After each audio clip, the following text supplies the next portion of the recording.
The theatrical Mia says that eating serpents in such quantities sometimes gives him hallucinations, but he always sleeps well after he's digested the reptiles.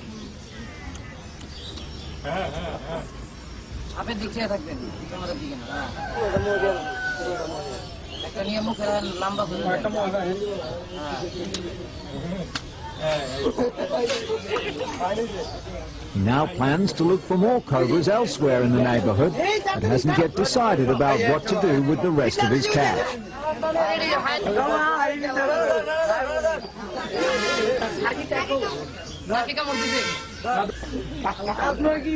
That's got to hurt.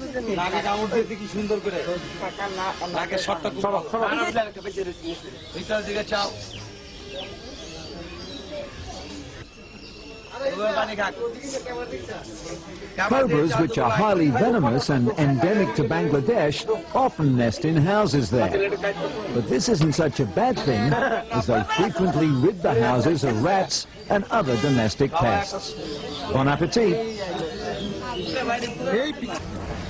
This is one of the poorest cities in the world, Dhaka, the capital of Bangladesh.